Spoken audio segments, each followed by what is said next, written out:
اعوذ باللہ من الشیطان اللعین الرجیم بسم اللہ الرحمن الرحیم رب اشرح لی صدری ویسر لی امری واحلل عقدۃ من لسانی یفقہوا قولی ان اللہ وملائکتہ یصلون علی النبی یا ایھا الذین آمنوا صلوا علیہ وسلموا تسلیما۔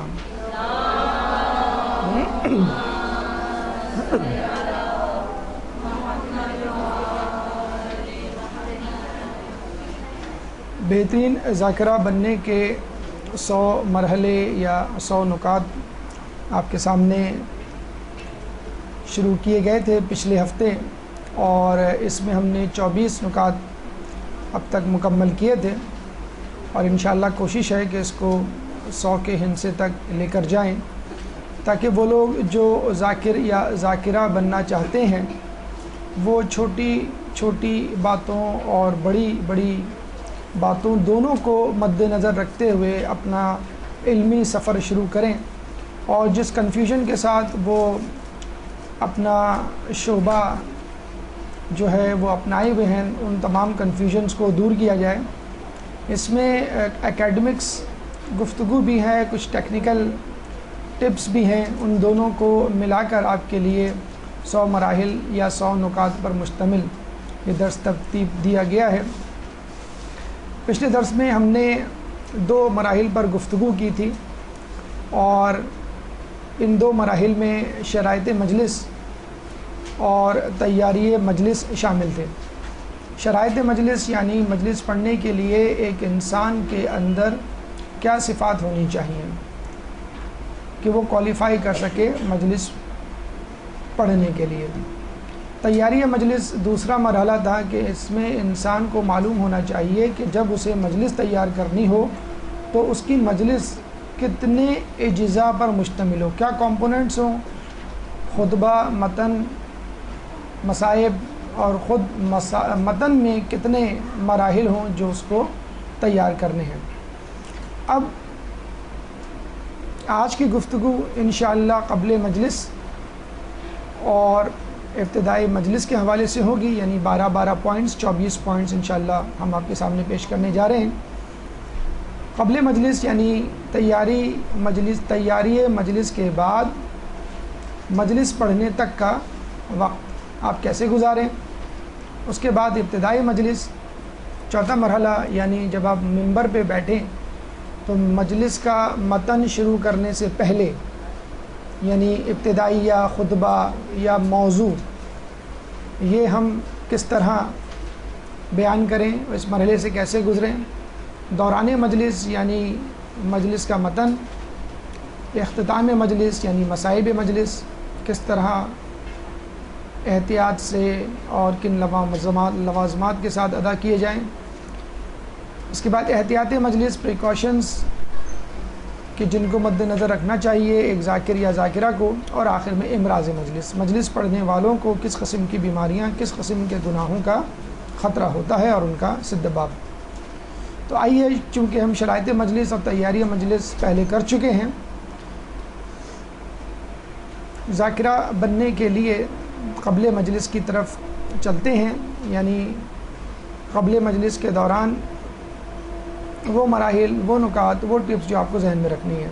انگلش میں ایک محاورہ ہے کہ پراپر پریپریشن پریونٹس پریزنٹیشن پری ڈیکیمنٹس، یعنی اگر انسان مناسب تیاری کرے تو تقریر کی مصیبت سے بچ سکتا ہے، اور اگر نہ تیاری کرے تو خود تقریر سے بچ سکتا ہے، یعنی دونوں صورتوں میں آپ مصیبت سے بچ سکتے ہیں۔ تو جو لوگ تقریر کو مصیبت سمجھتے ہیں وہ وہی لوگ ہیں جو تیاری نہیں کرتے، اور جو تیاری کر لیتے ہیں ان کے لیے تقریر کے دوران، مجلس کے دوران، درس کے دوران انشاءاللہ کوئی مصیبت پیش یا مشکل پیش نہیں آتی۔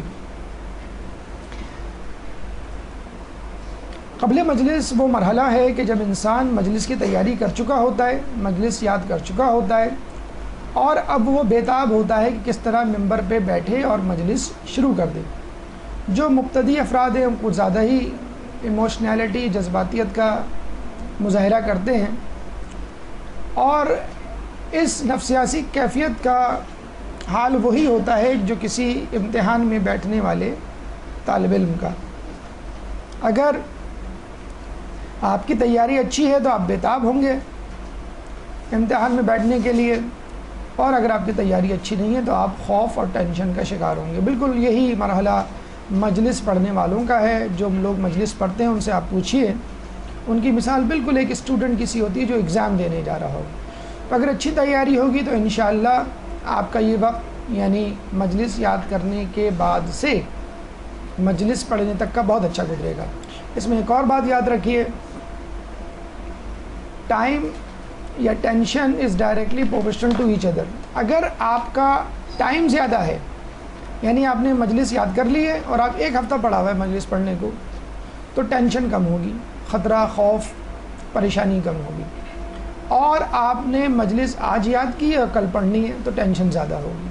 تو جتنا یہ duration between the preparation and between the مجلس، ڈے آف مجلس زیادہ ہوگا، جتنا زیادہ ہوگا اتنا ہی آپ جسے کہتے ہیں بے خوف ہوں گے، اتنا ہی آپ کے اندر اعتماد زیادہ ہوگا۔ تو کوشش کریں کہ یہ جو مرحلہ ہم بیان کرنے جا رہے ہیں، یعنی قبل از مجلس، مجلس سے پہلے کا مرحلہ، یہ طویل دورانیہ کا ہو۔ کم از کم جو ریکمنڈیشن ہے وہ 1 ہفتے کی ہے، یعنی آپ کی مجلس 1 ہفتے پہلے یاد ہو جانی چاہیے۔ پہلا مرحلہ اور مجموعی طور پہ 25واں مرحلہ، مجلس یاد کرنے کے بعد آپ کیا کریں؟ آپ مجلس یاد کرنے کے لیے، یعنی یاد کرنے کے بعد کسی عالم یا عالم، یعنی لوگ اکثر یہ پوچھتے ہیں ہم نے مجلس تو یاد کر لی ہے لیکن ہم اس کو ادا کیسے کریں، بیان کیسے کریں، پڑھیں کیسے، ہمیں سمجھ میں نہیں آتا۔ تو اس کے لیے کسی عالم یا عالمہ کو مثال بنائیں، رول ماڈل بنائیں۔ کراچی، پاکستان میں موجود جو بھی عالمہ ہیں، ذاکرہ ہیں، بہترین مستند، ان کو رول ماڈل بناتے ہوئے، ان کی ویڈیو دیکھتے ہوئے، ان کی آڈیو سنتے ہوئے اس کو کاپی کریں، اور اس میں کوئی قباحت نہیں۔ جب آپ تقلید کرتے ہیں تو تقلید کیا ہے؟ کاپی تو ہے، نقل تو ہے، لیکن اس نقل میں عقل کی ضرورت ہے، اور عقل کے ساتھ ساتھ تمام تر باریک بینیوں، تمام تر تفصیلی جزیات کے ساتھ اپنی رول ماڈل، اپنی مثالی ذاکرہ کو کاپی کریں اور ہر حرکات و سکنات پر توجہ دیں۔ اس کے بعد انہی کی ایک ہی مجلس کو بار بار سنیں۔ یہ نہیں کہ آپ نے ایک مجلس سن لی اور پھر آپ اپنی پریکٹس میں لگ گئی، نہیں، 18 مرتبہ، 20 مرتبہ، 25 مرتبہ بھی اس ذاکرہ، ان معلمہ کی مجلس کو سننا پڑے۔ کاپی کرنے کی میں بات کر رہا ہوں، ویسے تو اگر آپ کو استفادہ کرنا ہو علمی تو 1، 2، 3 مرتبہ کافی ہے، لیکن اگر آپ کو ان کو کاپی کرنا ہے تو 20، 25 بھی کوئی بہت بڑی فگر نہیں ہے۔ غور سے سنیں اور ایک حرکات، کیونکہ آپ کو سننا نہیں ہے، آپ کو سننے کے ساتھ ساتھ ان کی حرکات و سکنات، جسم کی، ان کی چہرے کی حرکات و سکنات، ان کی آنکھوں کی حرکات و سکنات، چہرے کے فیشل ایکسپریشن، یہ تمام چیزوں کو بغور معائنہ کرنا ہے۔ اس کے بعد آپ اپنی مجلس خود کسی ٹیپ ریکارڈر پہ، MP3 پہ، کسی پہ ریکارڈ کریں اپنے دور پہ، اور اب اس کو سننا شروع کر دیں۔ یعنی پہلے آپ نے عالمہ کی مجلس کو سنا بار بار، پھر آپ نے اپنی مجلس ریکارڈ کر کے اپنی مجلس کو بار بار سننا شروع کیا اور اس میں غلطیاں نکالنی شروع کی۔ جب آپ اس مرحلے سے گزر گئے، یعنی آپ نے کاپی بھی کر لیا اور اپنی مجلس بھی تیار کر لی، اپنی مجلس کو بار بار سن کر اس میں غلطیاں بھی نکال لی، تو اب آپ اپنی مجلس کو چلتے پھرتے دہرائیں خود سے۔ اس کے بعد آئینے کے سامنے بیٹھیں، اس کو دہرائیں۔ اس کے بعد گھر والوں کو جمع کریں، بہن بھائیوں کو، کیونکہ اکیلے مجلس پڑھنے میں اور مجمع کے ساتھ پڑھنے میں بہت فرق ہوتا ہے۔ 2-3 گھر والوں، 4-5 افراد کو بٹھا کے آپ نے پڑھ ڈالی کہ بتائیے اس میں کیا غلطیاں ہیں۔ پھر اپنی کسی قریبی دوست جو خیر خواہ ہو، یقین کیجئے اس میں بہت امپورٹنٹ ایشو ہے یہ کہ کچھ آپ کے دوست احباب یا رشتہ دار ایسے ہوتے ہیں جو خود کسی کام کے نہیں ہوتے، جو خود کسی قابل نہیں ہوتے، اور وہ ان کا کام ہی فقط مذاق اڑانا ہے۔ تو ایسے لوگوں سے چاہے وہ آپ کے کتنے قریبی رشتہ دار یا دوست کیوں نہ ہو، دور ہٹ جائیے اور ایسے لوگوں کو اپنی مجلس سنائیے جو سنسیئر ہوں، آپ کے ساتھ سنجیدہ مزاج رکھتے ہوں، خیر خواہ ہو سکتا ہے وہ آپ کے بہت زیادہ قریبی دوست احباب میں ان کا شمار نہ ہوتا ہو۔ پھر اس کے بعد اپنے مدرسے میں اپنے استاد کو، اپنی کسی سینئر ساتھی کو سنائیں۔ یہ نہیں کہ آپ فوراً ہی کسی عالم، کسی استاد، کسی مدرسے میں جا کر اپنی مجلس کسی سینئر افراد کو، نہیں، ان تمام مراحل سے گزر کے اپنے مدرسے میں موجود اپنے سینئر استاد یا استانی یا سینئر فرد جو عرصے دراز سے مجلس پڑھتے ہوئے آ رہی ہیں ان کو سنائیں۔ اور ایک اور بات بہت امپورٹنٹ ہے کہ کچھ لوگ یہ کہتے ہیں کہ بھئی ہم یہ مجلس تو 10 مرتبہ پڑھ چکے ہیں، اس کے لیے کیا تیاری کرنا؟ تو اس کے لیے ایک بات ذہن میں رکھیے، علماء سے سنا گیا ہے اور علماء بجا فرماتے ہیں کہ اگر آپ ایک مجلس 50 مرتبہ پڑھ چکی ہیں اور 51ویں مرتبہ پڑھنی ہے تو بھی آپ اس کو دہرائیں، اس کی پریکٹس کریں۔ علامہ طالب جوہری کے والد محترم بھی یہی کہا کرتے تھے، انہی کا غالباً یہ قول ہے۔ تو پریکٹس میکس پرفیکٹ۔ شروع میں غلطیاں ہوں گی، ہجوں کی، اسپیلنگ کی، خطابت کی، نشست کی، حرکات و سکنات کی، لیکن وہ ایک ایک کر کے ہی جائیں گی۔ پہلے آپ کو غلطیوں کو دور کرنا ہے اور اس کے بعد اپنی تقریر کو اچھی صفات، خوبیوں سے آراستہ کرنا ہے۔ اس کے بعد روزے قبل مجلس۔ مجلس سے پہلے کا جو ایک دن ہے وہ اتنا امپورٹنٹ ہے کہ شاید اس سے پہلے والے دن اور اس سے پہلے بعد کے والے دن امپورٹنٹ نہیں۔ وہ کیوں؟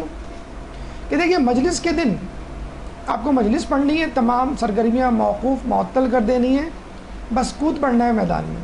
جس طرح ایک اسٹوڈنٹ ہے، آج اس کا پیپر ہے، اب اس کو نصیحت وصیت کرنے کا کوئی فائدہ نہیں، مشورے کا وقت گزر چکا، بس اب اس کو پڑھنا ہے۔ ایک دن پہلے ہاں 24 گھنٹے کیا ٹائم ہوتا ہے، اس میں آپ کی کوشش ہوتی ہے کہ میں کچھ کر گزروں۔ یہ بہت اہم ترین دن ہے، اس کو ضائع نہ کیجیے۔ اگر آپ نے مکمل طور پہ حفظ کر لی ہے، سنا دی ہے، حوصلہ افزائی کے کلمات حاصل کر لی ہیں، شاباش حاصل کر لی، اس کے باوجود یہ دن بہت پرسکون گزاریے۔ کچھ لوگ اس دن شاپنگ کے لیے نکل جاتے ہیں، رشتہ داروں کے نکل جاتے ہیں، دعوتوں میں نکل جاتے ہیں کہ بھئی ہمیں مجلس یاد ہے۔ جی نہیں، غیر ضروری کاموں سے پرہیز کیجیے، اختلافی گھریلو مسائل سے بھی پرہیز کیجیے۔ مثلا آپ کے میاں سے کسی بات پہ نوک جھوک ہو گئی، غلطی ان کی ہے لیکن پھر بھی درگزر کیجیے۔ اپنی ساس سے، اپنی بہن سے، اپنے بھائی سے، اپنے والد صاحب، کسی سے بھی کسی امپورٹنٹ ایشو پہ کوئی بات نہ کیجیے جس میں آپ کو کوئی تفصیل درکار ہے، کوئی جذباتی عنصر شامل ہے، کہ آپ کا دھیان وہاں نہ اٹک جائے اور پھر یہ غفلت جو ہے مجلس تک چلتی رہے۔ اس دن اگر آپ کو ریلیکس ہونا ہے، اگر آپ چاہتی ہیں، تو بجائے اس کے کہ آپ کسی دوست کے گھر جائیں، کسی کو فون کریں، آپ نان اکیڈمکس باتوں پہ توجہ دیں، یعنی لباس پہ توجہ دیں کہ مجھے لباس کیا پہننا ہے کل۔ ضروری اشیاء جو کل لے کے جانی ہے، ایک پین ہے، ایک ڈائری ہے، پرس ہے، جو آپ کو اپنے ساتھ رکھنا ہے، اپنے ساتھ لے جانا ہے، ان کو ایک جگہ رکھ لیں، ان کا انتخاب کر لیں۔ یہ بھی ہوتا ہے کہ آپ نے سوچ لیا مجھے فلاں ڈریس، فلاں ابا، فلاں اسکارف پہننا ہے، اور آپ نے جس دن نکالا اس دن پتہ چلا کہ وہ میلا ہے یا میلی ہے، استری نہیں ہے یا خراب ہے یا وہ پہننے کے قابل نہیں ہے، تو ایک دن پہلے اس کو چوز کر لیں اور ایک دن پہلے استری بھی کر لیں۔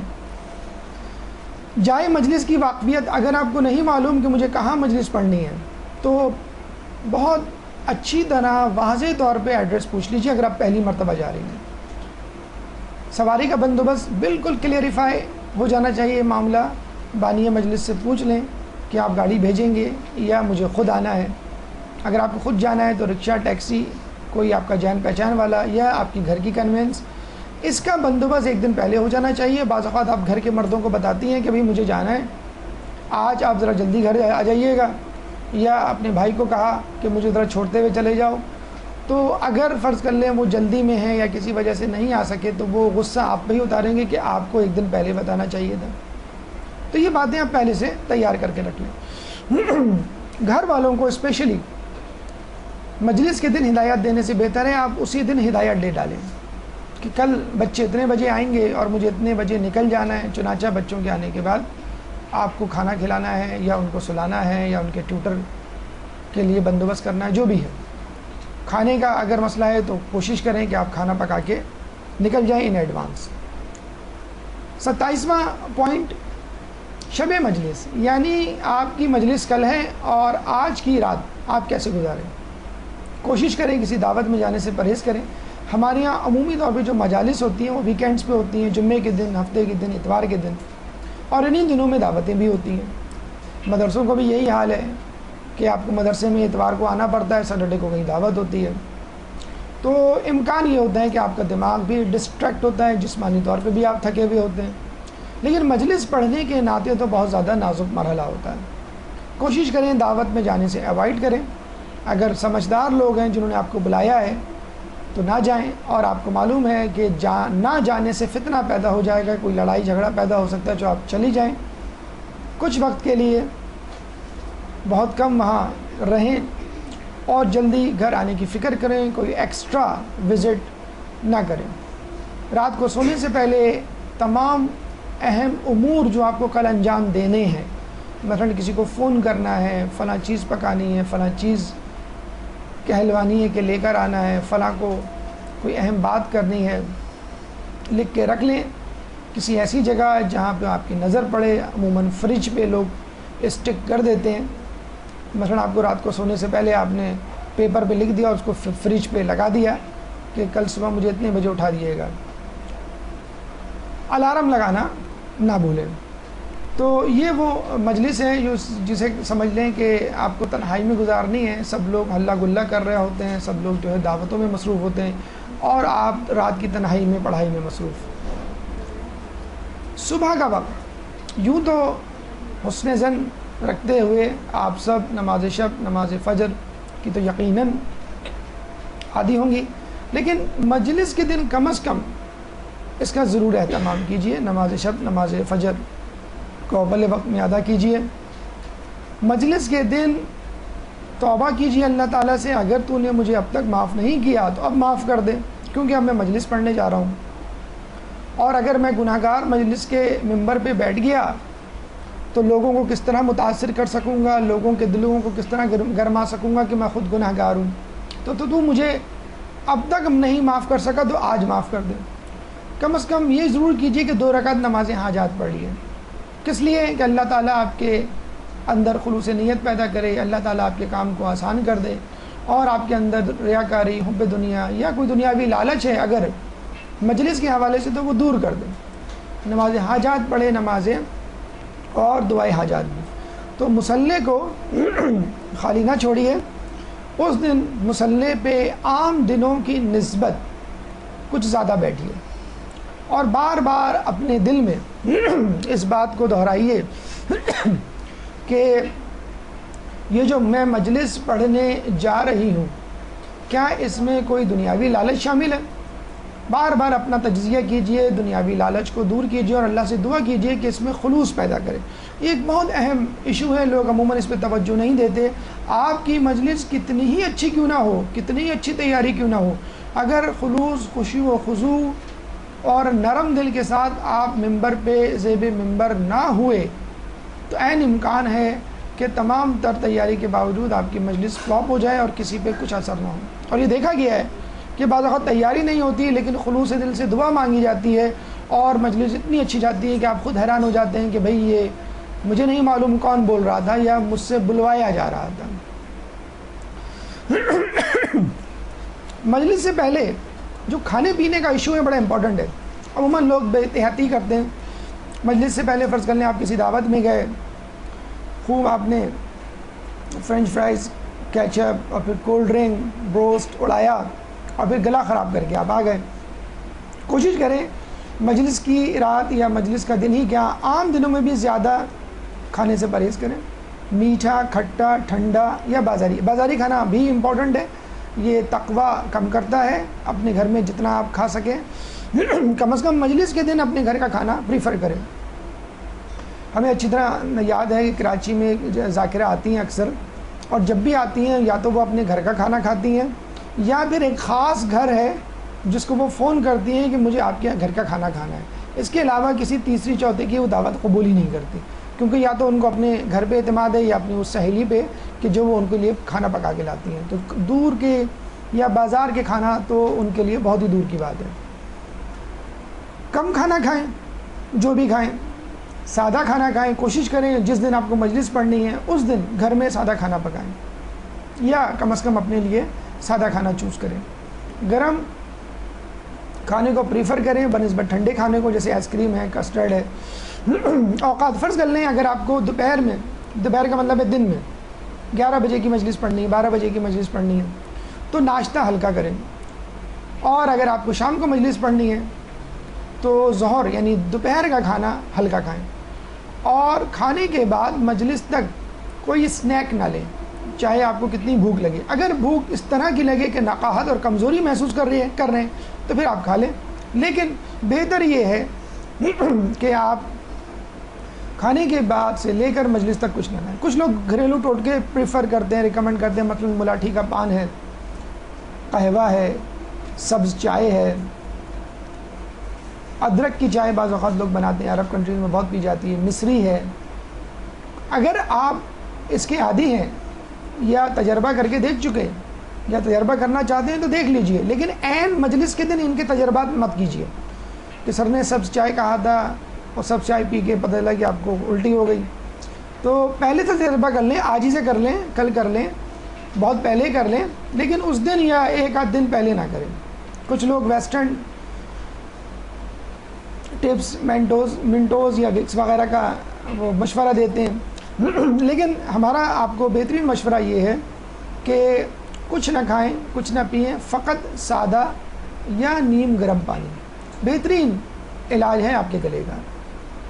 اور یہ بات یاد رکھیں کھانے پینے کے حوالے سے کہ کربلا کے مصائب کا حق بھرے پیٹ سے ادا نہیں کیا جا سکتا. یہ ممکن ہی نہیں ہے کہ آپ کا پیٹ بھرا ہوا ہو, مرغ و مسلم پیٹ میں اتار کے آئے ہوں, خوب مشروبات چڑھا کے آئے ہوں, اور آپ کربلا کے مصائب پڑھ رہے ہیں جو 3 دن کے بھوکے پیاسے لوگ تھے.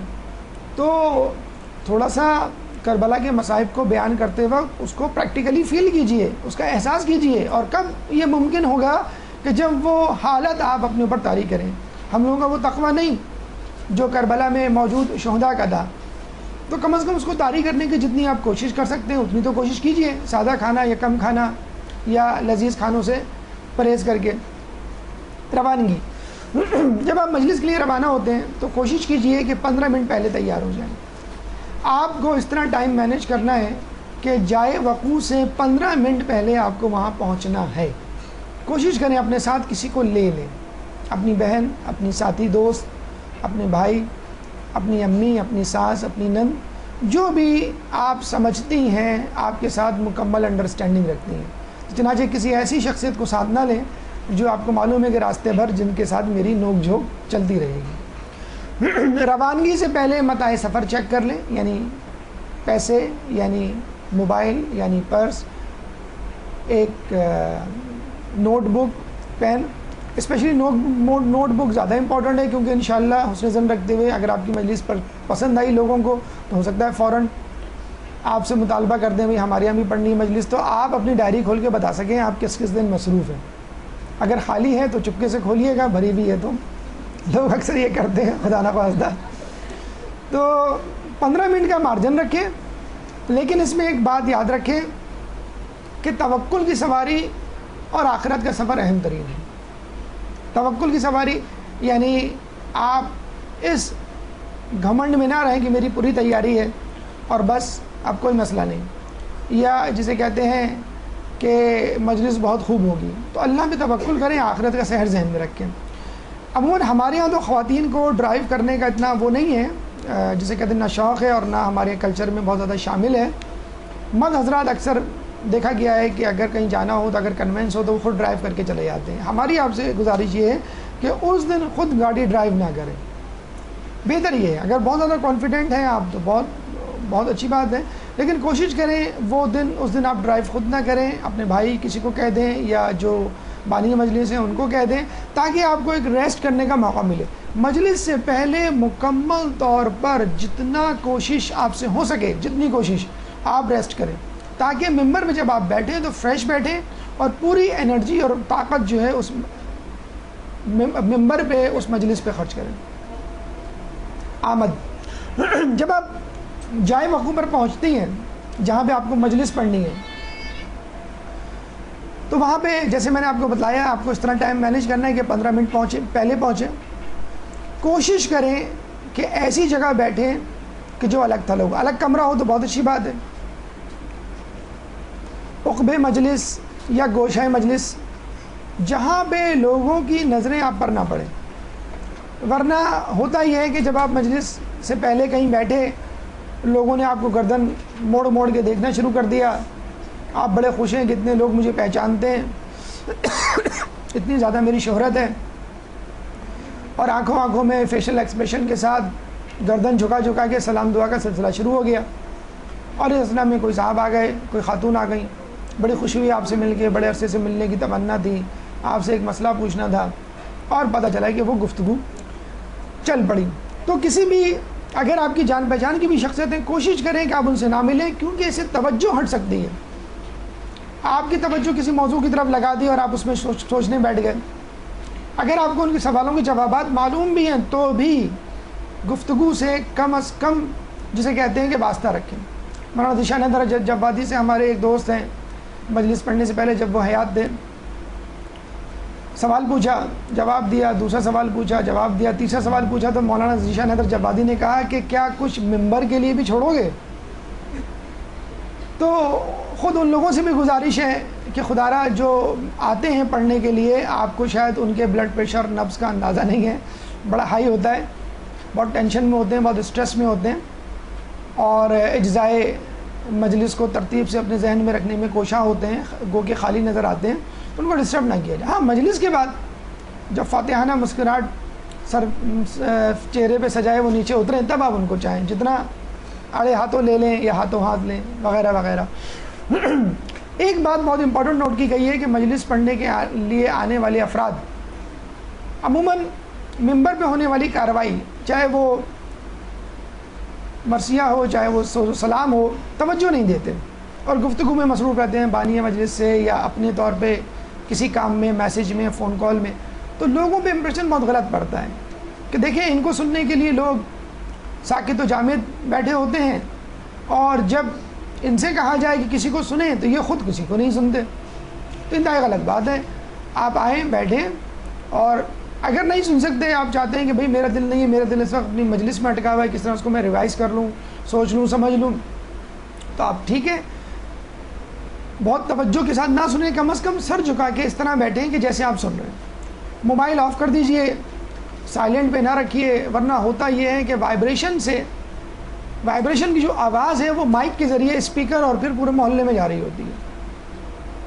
جیسے ایک صاحب جو ہے وہ مجلس پڑھ رہے تھے، پرچی آئی کہ لوگوں کو کہیں کہ اپنا موبائل آف رکھیں، تو انہوں نے کہا، پھر دوسری پرچی آئی، پھر تیسری پرچی، پتہ چلا کہ ان کا خود موبائل جو ہے وہ سائلنٹ پہ رکھا ہوا ہے، اور اس کی وائبریشن سے ہر 2-4 منٹ بعد پوری مجلس گونج رہی ہے۔ تو ان کو بعد میں پتہ چلا اختتام مجلس پر کہ یہ حال تھا۔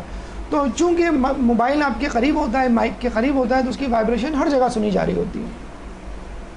بہتر یہ ہے، اگر فرض کر لیں آپ کو یہ ٹینشن ہے کہ مجھے کوئی کال اٹینڈ کرنی ہے، کیونکہ موبائل جب آف ہوتا ہے تو کال اٹینڈ نہیں ہوتی، میسیج اٹینڈ ہو جاتا ہے، تو آپ اپنے ساتھ آئی ہوئی کسی رفیق کو، اپنی ساتھی کو دے دیں، یا بانی مجلس کو دے دیں کہ بھئی مجلس کے بعد مجھے آپ یہ دے دیے گا۔ اگر آپ تاخیر سے پہنچیں کسی مجلس میں تو بھی 2-4 منٹ آرام کریں، سانس اپنی درست کر لیں، پانی پی لیں چند گھونٹ، اور پھر ممبر پہ جائیں، جہاں اتنی دیر وہاں 2-4 منٹ کی دیر اور صحیح، لیکن مجلس میں دیر سے آنے پر معذرت کرنا نہ بھولیے۔ اکثر لوگ اس گھمنڈ میں ہوتے ہیں کہ اگر ہم دیر سے آئیں تو یہ ہمارا حق ہے، اگر لوگ ہمارا انتظار کر رہے ہیں تو یہ ہماری شخصیت کی بلندی ہے، ہم بڑے مصروف آدمی ہیں۔ جی نہیں، اگر آپ مصروف ہیں تو مجلس میں بیٹھے ہوئے شرکا بھی مصروف ہیں، وہ آپ کو سننے نہیں آئے، وہ ذکر اہل بیت سننے آئے، کوئی بھی سنا دے۔ آپ کو عزت وہ اس لیے دے رہے ہیں کہ آپ ذکر اہل بیت سے اپنی زبان کو، جسے کہہ رہے ہیں، آشنا کر رہے ہیں، ذکر اہل بیت لوگوں کو سنا رہے ہیں، اس لیے آپ کی وہ عزت کر رہے ہیں۔ آپ مجلس میں بیٹھ کے نعوذ باللہ کسی ڈرامے کی تفصیل بتانا شروع کر دیں، پھر آپ دیکھیں آپ کی کیا ترکت بنائی جاتی ہے۔ تو یہ آپ کی عزت نہیں ہے، اہل بیت کے ذکر کی عزت ہے۔ تو لوگ آپ کو عزت دے رہے ہیں تو خدا را ان کو بھی عزت دیں۔ عین ممکن ہے کہ مجلس پڑھنے والا کم ثواب کمائے اور مجلس سننے والا زیادہ ثواب کمائے، اور ایسی مثالیں تاریخ میں بھری پڑی ہیں کہ لوگ جو ہیں سنانے والے پیچھے رہ گئے، سننے والے آگے رہ گئے۔ تو اپنے آپ کو اس طرح نہ ظاہر کریں کہ جیسے ایئرپورٹ پہ کسی بیرون ملک سے آنے والی شخصیت کا انتظار ہوتا ہے، اور ان کا جہاز جب جو ہے رن وے پہ لینڈ کرتا ہے تو لوگ خوشی سے جھوم جاتے ہیں اور وہ سینہ تان کے باہر نکل رہے ہوتے ہیں اور اپنی گردن چڑھا کر۔ طلبی ہے مجلس، اب آپ بیٹھ گئے، بیٹھنے کے بعد سوز و سلام فرض کر لیں ختم ہوا، اور اب آپ کو طلب کیا گیا، نعرہ صلوات بلند کیا گیا اور آپ کو کہا گیا کہ اب آپ آئیے اور لوگوں کو ذکر اہل بیت سے آراستہ کیجیے، ان کو سنائیے، مسائل اہل بیت کا جو ہے وہ تذکرہ کیجیے۔ یاد رکھیے کہ جب تک آپ کو بلایا نہ جائے مکمل سکوت. بعض لوگ اپنا نام سننے سے پہلے ہی اٹھ کھڑے ہوتے ہیں، پتہ چلا کہ وہ اعلان کر رہے ہوتے ہیں فلاں صاحب کی گاڑی فلاں جگہ کھڑی ہے، وہاں سے ہٹا لیں، راستہ بلاک ہو گیا ہے. تو ہو سکتا ہے کچھ اہم اعلانات ان کو کرنے ہوں، نیاز کے متعلق، مرحومین سے متعلق، یا جسے کہتے ہیں صحت و سلامتی سے متعلق، یا اگلی مجلس کا اعلان کرنا ہو. تو جب تک آپ کا نام نہ لیا جائے، جب تک آپ کو بلایا نہ جائے، بلکہ جب تک آپ کی طرف متلاشی نگاہیں نہ اٹھے، اس وقت تک آپ نہ اٹھیں، اور اٹھنے کے بعد بڑی پروقار اور دھیمی رفتار سے آگے جائیں. مولا فرماتے ہیں اپنا سر اونچا رکھو کہ تم کسی سے نہیں ڈرتے، لیکن اپنی نگاہیں نیچی رکھو تاکہ پتہ چلے کہ تم ایک باعزت گھرانے سے تعلق رکھتے ہو. اگر آپ کو بیٹھنا ہے مجلس میں تو اس طرح بیٹھیے کہ جس طرح اور لوگ بیٹھیں. ٹیک لگانے کے لیے تکیہ نہ مانگیے، دیوار کا سہارا نہ تلاش کیجیے، یا اپنے آس پاس کے لوگوں کو نہ ہٹائیے، ان کی گردنیں نہ پھلانگیے. جہاں جگہ ملے. توازن کی ساری اسی میں ہے کہ اگر آپ دروازے سے داخل ہوئے، پوری مجلس بھری ہوئی ہے تو وہیں بیٹھ جائیے، کوئی بات نہیں. آپ فکر مند ہیں کہ مجھے مجلس پڑھنی ہے، اللہ آپ کو بلائے گا مجلس پڑھنے کے لیے. لوگ خود آپ کو آگے بلائیں گے، آپ کے لیے راستہ دیں گے، بجائے اس کے کہ آپ لوگوں کو پھلانگتے ہوئے، ہٹو بچوں کی آوازیں لگاتے ہوئے آگے کی طرف جائیں. تو یہ منسٹرز اور پریزیڈنٹس کے لیے ہوتا ہوگا ہمارے یہاں، لیکن جو مجلس پڑھنے والا ہے وہ اس طرح کا رویہ روا نہیں رکھتا. تو بیٹھیے توازن انکساری کے ساتھ، یہ سمجھتے ہوئے کہ اللہ نے آپ کو توفیق دی ہے، اور اپنی لغزشوں، کوتاہیوں اور پچھلے گناہوں کی معافی ساتھ ساتھ مانگتے رہیے. جب آپ زیبی ممبر ہوں تو پہلا کام آپ کو کیا کرنا ہے؟ ایک طاہرانہ نگاہ ڈالنی ہے تمام شرکائے مجلس میں، کہ ہر کسی کو لگے کہ یہ میرے لیے مجلس پڑھنے آئی ہیں. بعض اوقات یہ ہوتا ہے کہ آپ مجلس پڑھ رہے ہوتے ہیں، ایک طرف آپ کا رخ ہوتا ہے، پتہ چلا کہ وہاں آپ کی نند بیٹھی ہوئی ہیں. لوگ کہتے ہیں ہاں بھائی آپ کے رشتہ دار بیٹھے ہوئے تو انہیں کو سنانے کے لیے آپ آئے. نہیں، ایسا نہ کیجیے. خصوصاً اپنے رشتہ داروں کی طرف تو دیکھیے مت. پتہ چلا کہ آپ نے کوئی ایسی بات کہہ دی جس پہ آپ خود گھر میں بہت زیادہ عمل پیرا نہیں ہوتی، تو ان کے چہرے پہ مسکراہٹ آ گئی، تو وہ آپ کا بھانڈا پھوٹ گیا اور آپ جو ہے پریشان. تو تمام لوگوں پہ ایک طاہرانہ نگاہ ڈالیے، اور خصوصاً ان لوگوں میں جو دور بیٹھے ہوئے ہوں، جو کونے پہ بیٹھے ہوئے ہوں، جو ایسی جگہ بیٹھے ہوں جہاں پہ بیٹھنے کے لیے وہ چاہ نہیں رہے تھے، لیکن کیونکہ مجلس میں لیٹ آئے تھے اس لیے. اور مخاطب کر کے، میں آپ سے مخاطب ہوں جو کونے میں بیٹھے ہوئے، جو فلاں جگہ بیٹھے ہوئے، جو میری آواز جو ہے بہت زیادہ صحیح طور پہ نہیں سن رہے، میں ان سے مخاطب ہوں جو باہر بیٹھے ہوئے، تاکہ ان لوگوں کو حوصلہ ہو. کچھ لوگ جو پیچھے بیٹھے ہوئے ہوتے ہیں، اکثر دیکھا گیا وہ باتیں کر رہے ہوتے ہیں، یا جسے کہتے ہیں انٹرسٹڈ نہیں ہوتے، یا وہ یہ سمجھ رہے ہوتے ہیں کہ بھائی مجلس پڑھنے والا مجھ سے تو مخاطب نہیں ہے، تو مخاطب کریں باقاعدہ. مائک کی جانچ پڑتال کر لیجئے، مائک کی پوزیشن کو دیکھ لیجئے، کیونکہ مجلس کے دوران یہ تمام چیزیں کرنا بڑا معیوب ہے اور بڑا ہی برا لگتا ہے. مجلس کے دوران کسی بھی قسم کا ربط نہ ٹوٹے، مسلسل نان اسٹاپ مجلس ہونی چاہیے، اس لیے تمام چیزیں آپ پہلے سے کر لیں. ایک گلاس پانی اپنے ساتھ رکھ لیجئے تاکہ اگر بیچ میں کھانسی ہو یا آپ کو سانس لینی ہو، گلا آپ کا رند جائے، تو وہ آپ پانی پی لیں. کوشش کریں کہ پانی جو ہے وہ سادہ ہو، اور اگر ہو سکے تو نیم گرم ہو. پانی پیتے وقت ایک بلند تر صلوات پڑھوا دیجیے.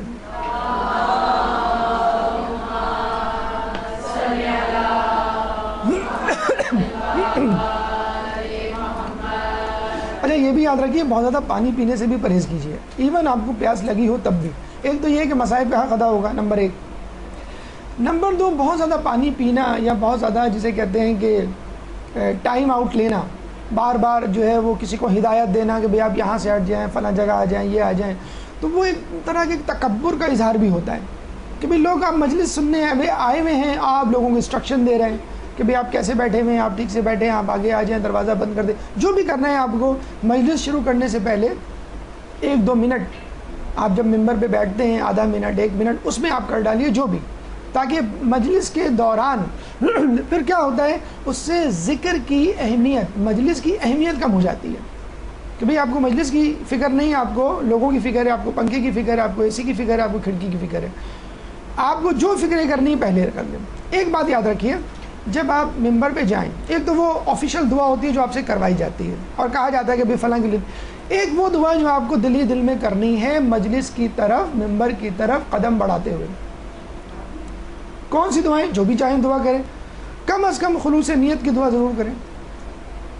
یہ بہت اہم دعا ہے، یقین کیجیے اتنی اہم دعا ہے کہ آپ کے سارے اعمال، آپ کے سارے ثواب کا دامدار اسی دعا پر ہے کہ اے خدا میری نیت میں خلوص پیدا کر دے، میں صرف تیرے رضا کے لیے، بیوی کو خوش کرنے کے لیے یہاں پہ آئی ہوں، اور اگر یہ ہو گیا یہ کام تو بس تو میری دنیا لے لے، مجھے کچھ نہیں چاہیے، مجھے تیری اور اہل بیت کی رضا، بس یہ آپ کسی طرح دعا، یقین کیجئے دنیا بدل جاتی ہے، حالات پلٹ جاتے ہیں، ممبر پہ جب آپ آتے ہیں تو آپ کی شخصیت بدل جاتی ہے اور آپ کو خود عجیب سا لگ رہا ہوتا ہے۔ کئی لوگوں سے آپ نے سنا ہوگا، شاید آپ کا خود بھی تجربہ ہوگا کہ پتہ نہیں ممبر پہ بیٹھنے کے بعد مجھے کیا ہوا، میں تو اتنا ڈر رہی تھی کہ آج تو کچھ نہیں بول پاؤں گی، اور جب بولنا شروع کیا تو پتہ نہیں الفاظ، مثالیں، واقعات جو میں پڑھ کے نہیں آئی تھی وہ بھی بول دیا۔ یہ کیا ہے؟ یہ تائید الہی ہے۔ یہ کیا ہے؟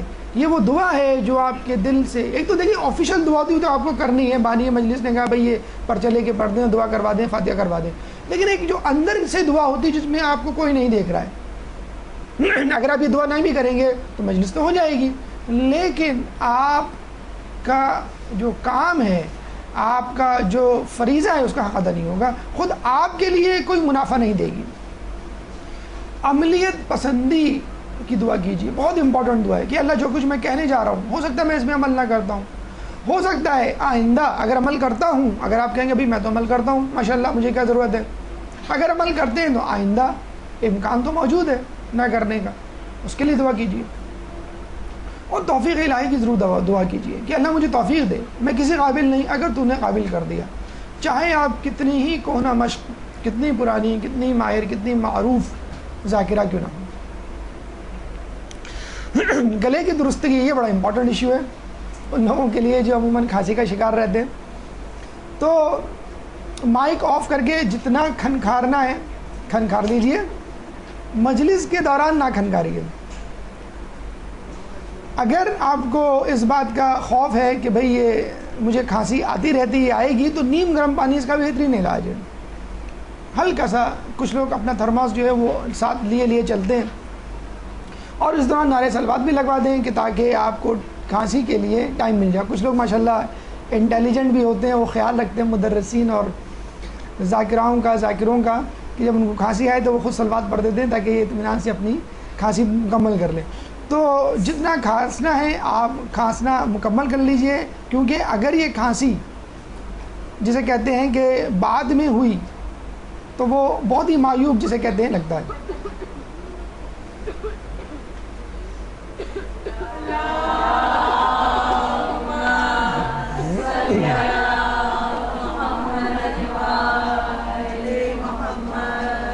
اچھا، ہم یہ سمجھتے تھے کہ آیات اور روایات اور حکایات پڑھنے پر ہی صلوات بلند کی جاتی ہے، آج پتہ چلا کہ کچھ مائکروسافٹ کی بھی حشر سامانیاں ہیں جو آپ کو صلوات پڑھنے پہ مجبور کر دیتی ہے۔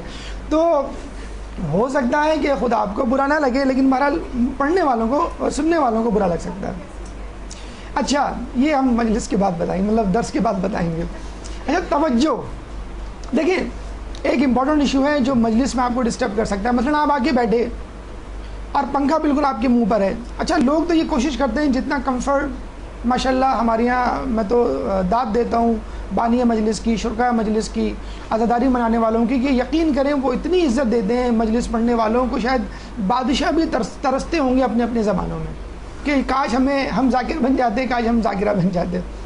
تو آتے ہی ٹھیک ہے، آپ کے لیے جو کمفرٹ کا انہوں نے اہتمام کیا ہے وہ تو کیا ہے، لیکن آپ کو شاید کچھ پسند نہ ہو۔ مثلا کچھ لوگوں کو پسند نہیں کہ ان کے بالکل منہ کے سامنے پنکھا لگایا جائے، اس سے کھانسی بھی آتی ہے اور مائک پہ وائبریشن بھی جاتی ہے۔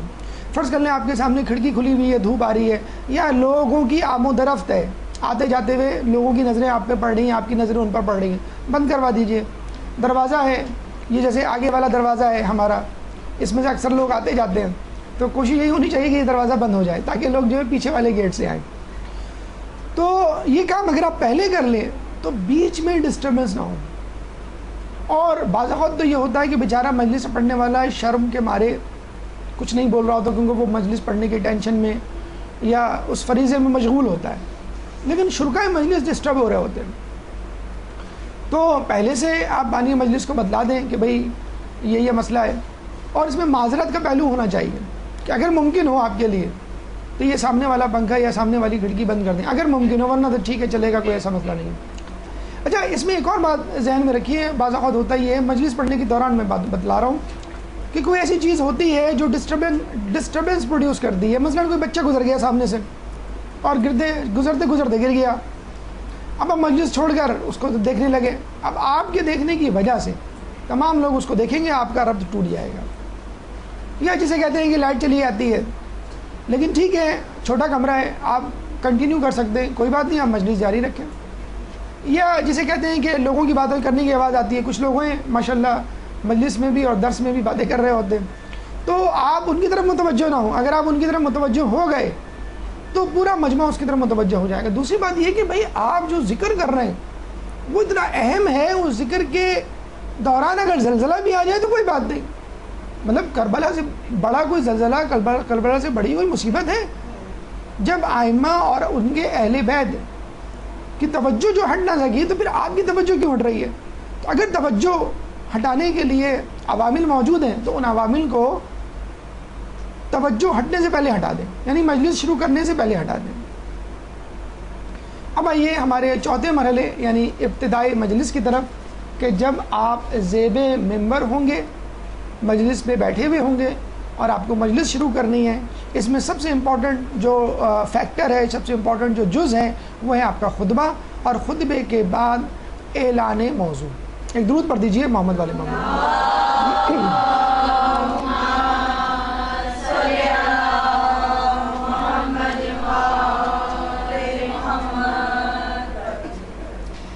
اچھا ابتدائی مجلس کا مطلب یہ ہے ابتدائی کہ زیب ممبر ہونے سے لے کر مجلس کے متن پڑھنے تک کا وقت، اور یقین کیجئے یہ بڑا وقت تنہائی ہوتا ہے، یعنی گھر میں لوگ آپ کے ساتھ ہیں، واہ واہ کرنے والے، آپ کو ٹوکنے والے، اور ہنسی مذاق میں بات ختم بھی ہو جاتی ہے۔ آپ گھر سے نکلے تو آپ کی سہیلی، آپ کی دوست، آپ کی نند، آپ کی ساس، آپ کی امی آپ کے ساتھ ہیں، ٹھیک ہے وہ وقت بھی گزر گیا، امی دلاسا دے رہی ہیں بیٹا گھبراؤ مت، کچھ نہیں ہوتا، کوئی مسئلہ نہیں ہے۔ بانی مجلس آپ کے ساتھ ہیں، فرش اعضاء پہ مجلس پڑھنے سے پہلے الیکس کر رہے ہیں۔ جب آپ ممبر پہ بیٹھتے ہیں تو وہ ایسا تنہائی کا لمحہ ہوتا ہے کہ شاید وہ انہی لوگوں کو معلوم ہوگا جو ممبر پہ بیٹھتے ہوں گے۔ جب آپ ممبر پہ بیٹھتے ہیں فقط چند منٹ کا، 2 منٹ یا 1 منٹ کا وقت ہوتا ہے جس میں آپ بالکل تنہا ہوتے ہیں، کہ تمام لوگوں کے ساتھ آپ بیٹھے ہوئے، ایک دم سے آپ سے کہا جائے جی آئیے مجلس پڑھیے۔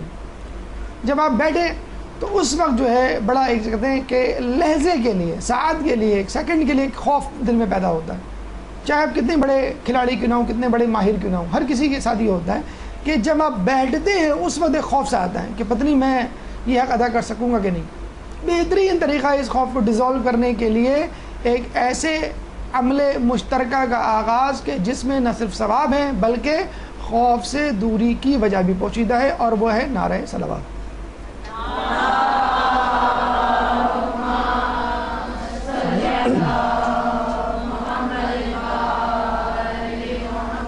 یعنی اگر آپ اوپر آ کے بیٹھ گئے اور نعرہ صلوات آپ نے بلند کر دیا، لوگوں نے صلوات پڑھ دی اور آپ نے بھی پڑھ دی، تو بس اس کا مطلب ہے کہ آپ کی اور ان کی بن گئی، آپ کی اور ان کی انڈرسٹینڈنگ پیدا ہو۔ یعنی ایک چائنیز بھی آ کے بیٹھ جائے جو شکل و صورت سے عجیب لگتا ہو، لوگ عجیب سے دیکھ رہے ہیں یہ کون آ کے بیٹھ کر وہ نعرہ صلوات لگوا دے، آپ دیکھیں اس سے بھی محبت ہو جائے گی آپ کو، نہ آپ کی زبان بولتا ہے نہ آپ کے ملک سے تعلق ہے، کیا یہ ہے رشتہ محبت اہل بیت۔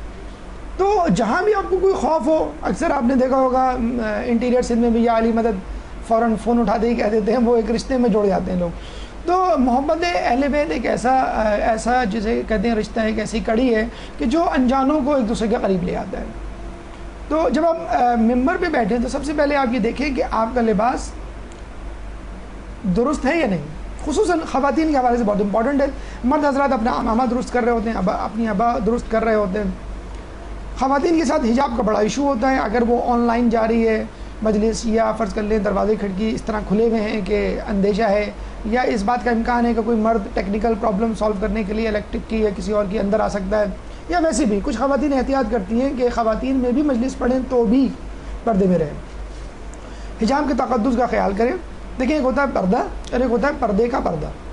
ہمارے یہاں پردہ تو کیا جاتا ہے لیکن بڑے افسوس کے ساتھ کہا جاتا ہے کہ پردے کا پردہ نہیں کیا جاتا ہے۔ پردے کا پردہ کیا ہے کہ لوگ آپ کی طرف نہ دیکھیں، ماشاءاللہ ایک ہماری بہت بڑی عالمہ ذاکرہ مدرسے کی پرنسپل جو پاکستان میں نہیں ہے کہیں اور ہیں، تو ان سے اکثر لوگ کہا کرتے تھے کہ بھئی آپ اپنے کوٹ اسکارف پہ کوئی لیس کوئی جھالر کچھ کیوں نہیں لگا لیتی ہیں؟ اچھی لگتی ہے اگر آپ لگا لیں. تو انہوں نے کیا کہا، اچھی لگے گی اسی لیے تو نہیں لگاتی، کہ جب وہ لگے گی کم تم کیا ہوا کہ لوگوں کی توجہ ہوگی. اور پردہ تو کہتے ہی اسے کہ جو لوگوں کو آپ کی طرف نہ دیکھنے پر مجبور کرے. پردہ اسے نہیں کہتے کہ لوگ آپ کو کہیں اسکارف کہاں سے خریدا، آپ نے کوٹ کہاں سے لیا، یا لیس کہاں سے لگائی، یا یہ بیل سلیو جو ہیں وہ آپ نے کہاں سے سلوائی وغیرہ وغیرہ. تو پردہ کہتے ہی اسے. تو مجلس میں جانے سے پہلے، ممبر پہ زیب ہونے سے پہلے خدا را مکمل طور پہ کم از کم، ویسے بھی عورتوں کے لیے مکمل طور پہ ٹاپ ٹو باٹم جو ہے وہ سیاہ لباس کے لیے ریکمنڈیشن ہے. کم از کم مجلس میں اس کا ضرورت ہے کہ یہ مکمل طور پہ بغیر کسی سلائی کڑھائی لیس اور امبرائڈری والا کالا لباس پہن لیے، چاہے وہ چادر کی صورت میں ہو یا کوٹ اسکارف کی صورت، مکنا کی صورت میں ہو. مکمل کالا لباس، سیاہ لباس جسے کہتے ہیں. عزاداری کا بھی جسے کہتے ہیں حسن ہے، اور خود عورت کے پردے کا بھی حسن ہے. عورت کا حسن امپورٹنٹ نہیں ہے، وہ بے حجابی میں آ جائے گا. عورت کے پردے کا حسن جو ہے وہ سیاہی میں ہے، سیاہ لباس میں ہے. اس میں آپ یہ دیکھ لیں، اگر آپ کی ساتھی آپ کے رفیق آپ کے ساتھ ہیں تو آنکھوں میں ان سے پوچھ لیں کہ بھئی میرے بال تو نظر نہیں آ رہے، یا میرا جو ہے وہ سلیف سے ہاتھ تو نظر نہیں آ رہا. مکمل طور پہ آپ حجاب میں ہیں یا نہیں. ورنہ اکثر یہ ہوتا ہے کہ خواتین جو ہے ماشاءاللہ جب مجلس پڑھ کے اترتی ہیں تو لوگ جو ہے وہ ان سے راوی کی بجائے درزی کا پتہ پوچھ رہے ہوتے ہیں کہ آپ نے کہاں سے سلوایا. تو وہ بڑی افسوس، لوگ بڑے غور سے آپ کو دیکھ رہے ہوتے ہیں، آپ سن رہے ہیں، آپ سوچ رہے ہوتے ہیں کہ یہ مجھے سن رہے ہیں، وہ آپ کو سن نہیں رہے ہوتے، آپ کو دیکھ رہے ہوتے ہیں کہ کیا کوٹ پہنا ہے، کیا اسکارف پہنا ہے، کہاں سے لیس انہوں نے لگوائی. اور ہم تو پورا رابی سینٹر ڈھونڈ کے آگے، ہمیں تو ایسی جسے کہتے ہیں کہ وہ لیس نہیں ملی.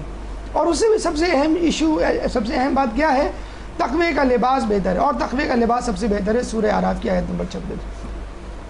تقوی کا لباس ہی ہے جو آپ کو شرعی پردہ یا پردے کا حق ادا کرنے پر مجبور کرتا ہے.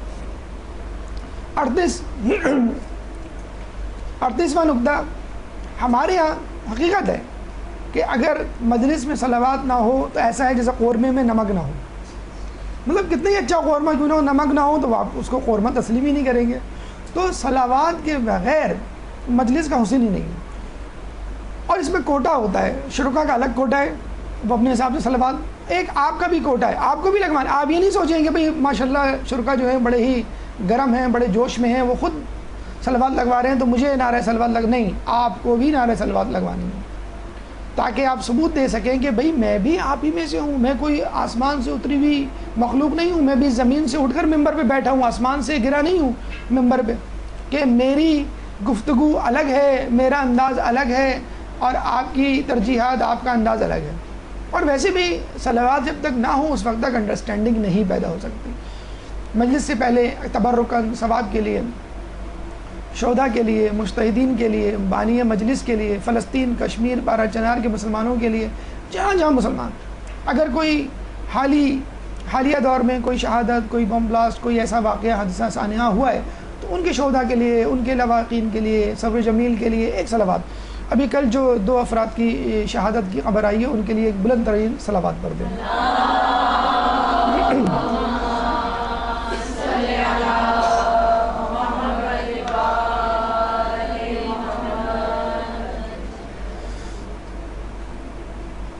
خطبہ دیکھیں، جب آپ مجلس شروع کر دیں، اب یہ ہے قوت گویائی.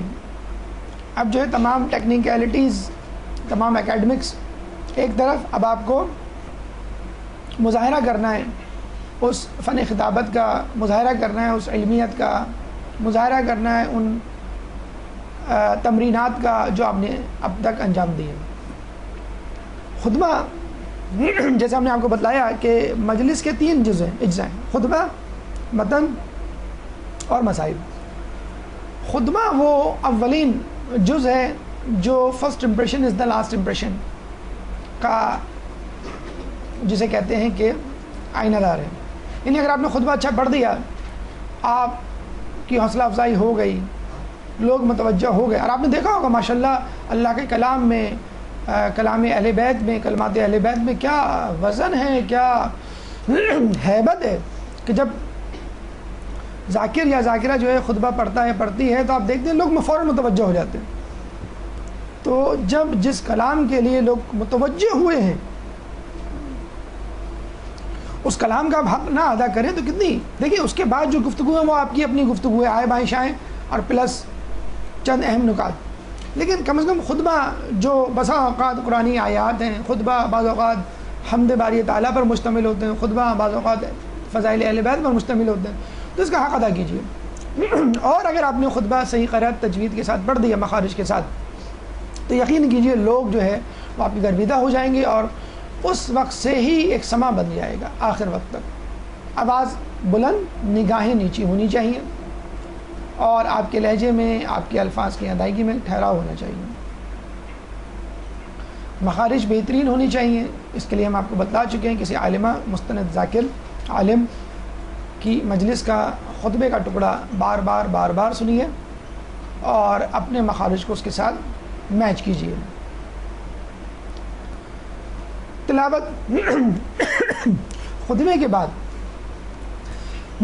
کچھ لوگ آیات قرآنی کا جسے کہتے ہیں کہ ورد کرتے ہیں، کچھ لوگ سورہ فاتحہ کو ترجیح دیتے ہیں، کچھ لوگ امن یجیب المضطر اذا دعا ویکشف السوء سورہ نمل آیت نمبر 62 کی تلاوت کرتے ہیں اور لوگوں سے بھی کرواتے ہیں، ایک سما بن جاتا ہے. کچھ لوگ سورہ طٰہٰ رب اشرح لی صدری ویسر لی امری واحلل عقدۃ من لسانی یفقہوا قولی کی تلاوت کرتے ہیں، جو حالات کے عین مطابق ہے کہ آپ کو چاہیے آپ کا شرح صدر کھل جائے، آپ کی زبان جو ہے وہ گویا ہو جائے موسیٰ علیہ السلام کی طرح جو انہوں نے دعا کی تھی.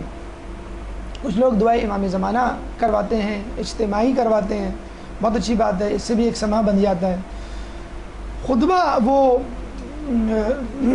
خطبہ وہ جز ہے، وہ وقت ہے کہ جب آپ ایک اجتماعی مجلس پڑھ رہے ہوتے ہیں، یعنی آپ بھی پڑھ رہے ہوتے ہیں اور شرکا بھی پڑھ رہے ہوتے ہیں. اور یہ صلوات کا وقت وہ وقت ہوتا ہے کہ جب آپ اور شرکائے مجلس دونوں ہم آہنگ ہوتے ہیں. خصوصی طور پہ اس آیت کو ضرور پڑھیے جو آپ کے موضوع کے مطابق ہے. آپ جس موضوع پہ مجلس یا تقریر کر رہے ہیں اس موضوع سے متعلق ضرور بالضرور ہیڈ لائن نیوز کے تحت، ہیڈ لائن نیوز کے حساب سے ایک آیت قرآنی ہونی چاہیے.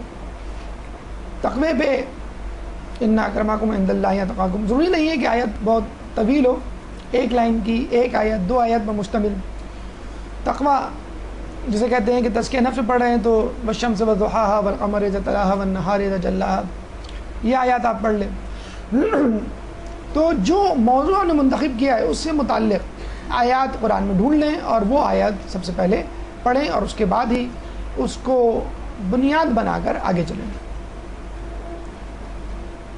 اس کے بعد دعائے حاجات اکثر لوگ آپ کو پرچی دے دیتے ہیں یا کہہ دیتے ہیں کہ مجلس شروع کرنے سے پہلے فلاں فلاں کے لیے دعا کر دیجئے گا، کیونکہ مجلس شروع ہونے کے بعد پھر متن مجلس، پھر مصائب مجلس، پھر ایسا سما بن جاتا ہے کہ لوگوں کو وقت نہیں ملتا، بھول جاتے ہیں بعض اوقات، تو لوگوں پہ رقت بھی طاری ہوتی ہے، تو دعا کے لیے بعض اوقات مناسب وقت نہیں ہوتا. کچھ لوگ خیال کرتے ہیں کہ مجلس میں شروع ہی میں دعا کروا دی جائے، تو وہ شروع میں آپ کو کہہ دیتے ہیں کہ فلاں کے لیے صحت کی دعا کیجیے گا، ہاسپٹل میں ایڈمٹ ہیں، اللہ تعالیٰ ان کو شفا کلی عطا فرمائے، یا فلاں صاحب کا انتقال ہو گیا ہے، مرحومین کی فاتحہ کے لیے جو دعا کے لیے فاتحہ پڑھوا دیے گا مغفرت کے لیے. تو یہ ہو سکتا ہے آپ کو مجلس سے پہلے ہی کرنا پڑ جائے، زیادہ بہتر ہے. اور آپ مائک پر باقاعدہ باز بلند کوئی اعلان کرنا ہو تو بھی آپ اعلان کر دیں، اس میں گھبرائیں مت. کچھ لوگ تھوڑا سا کنجوسی سے کام لیتے ہیں کیونکہ ان کے اسکرپٹ میں شامل نہیں ہوتا، تو لوگ جتنا جلدی آپ اس کو پاس آؤٹ کرنا چاہیں کر دیتے ہیں، ایسا نہیں کریں. تو جو جس طرح آپ کو انسٹرکشن دی گئی ہے دعا کی، آپ اس کو، بعض لوگ جو ہے بہت زیادہ نام یا طویل نام کی فہرست دے کے گھبرا جاتے ہیں اور کہتے ہیں کہ بس میں کہہ دوں گا کہ فلاں کے لیے نام لیے بغیر وغیرہ وغیرہ. تو اگر آپ سے کہا گیا ہے تو بانی مجلس کا دل رکھیے. جب آپ مجلس شروع کرتے ہیں تو ظاہر سی بات ہے اہل بیت ہوں یا مجتہدین ہوں یا عام مسلمان ہوں، تمام لوگوں کا محور جو ہے خداوند تعالیٰ کی ذات ہے. کائنات، جنت، دوزخ، ملائکہ، نباتات، جمادات، حیوانات، خود انسان اس خالق کی مخلوق ہے جس نے ہم سب کو پیدا کیا. امام مظلوم نے جو قربانی دی اسی نام کو زندہ رکھنے کے لیے قربانی دی. تو آپ کی تقریر کی ابتدا یعنی خطبہ پڑھنے کے بعد آپ کے متن تقریر کی ابتدا حمد باری تعالیٰ سے ہونی چاہیے. اور اگر حمد باری تعالیٰ کسی معصوم کی زبان مبارک سے ادا کیا گیا خطبہ ہو تو کیا کہنے، اور وہ خطبہ اگر صحیفہ کاملہ کا پہلا خطبہ ہو امام زین العابدین علیہ السلام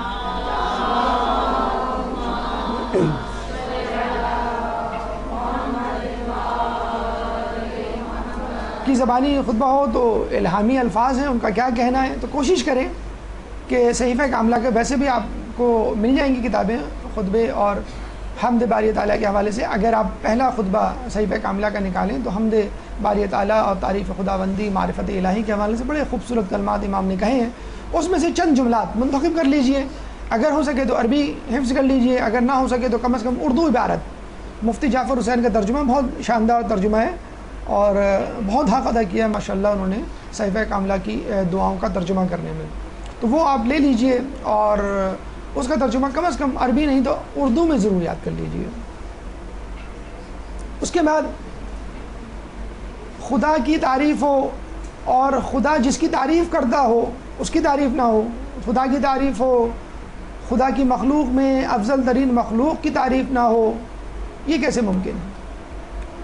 خدا کی تعریف ہو اور خدا کی تعریف کرنے والوں میں بہترین تعریف کرنے والوں کی تعریف نہ ہو، یہ کیسے ممکن ہے؟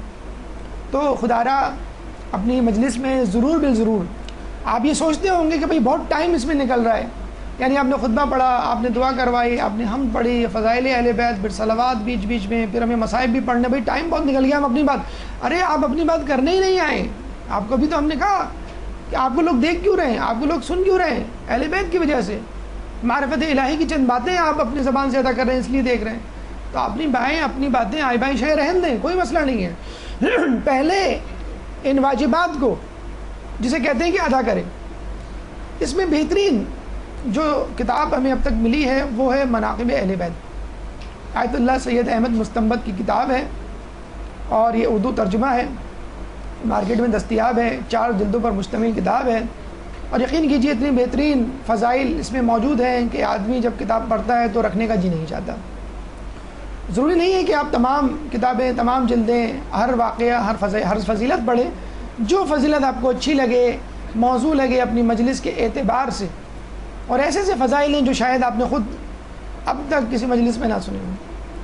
تو جو ذکر اہل بیت کرنے میں انٹرسٹڈ ہیں، جو اس شعبے کو اپنا اوڑھنا بچھونا بنانا چاہتے ہیں، ان سے گزارش ہے کہ اس کتاب کو اپنی ذاتی لائبریری میں شامل کر لیں جلد یا بدیر.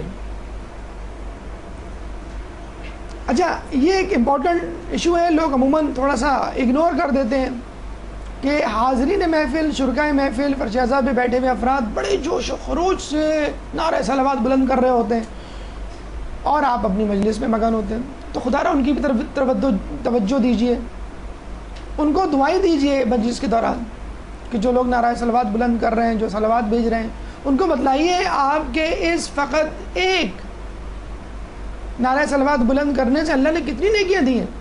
بہت ساری احادیث اس پہ روایت مل جائیں گی آپ کو. وہ حدیث، وہ روایت آنکھیں کھولنے کے لیے کافی ہے، حیرت کے سمندر میں ڈوب جانے کے لیے کافی ہے کہ ایک فرشتے جس کے 1000 ہاتھ، 1000 انگلیاں، اور جو ہر قطرے کا حساب رکھ رہا ہے، جو بحر پہ، بر پہ، پہاڑ پہ، جنگل میں گر رہا ہے، لیکن اس کا حساب نہیں رکھ سکتا جو ایک درود پڑھنے کا سوال ہے.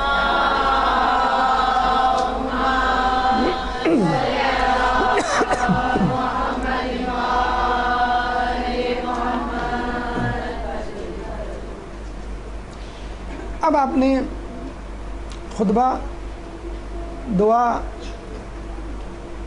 حمد باری تعالیٰ، فضائل اہل بیت، فضائل صلوات پڑھ دیے، اور ہو سکتا ہے اس میں 10-15 منٹ آپ کے گزر جائیں. اب آپ کو متن مجلس کا مطلب ہے وہ گفتگو جو آپ بطور ڈسکشن، بطور خیالات، بطور نظریات لوگوں کے سامنے سنانے آئے ہیں، یعنی وہ گفتگو جو آپ دو بدو ایک فرد سے گھر میں بیٹھ کے کر سکتے ہیں۔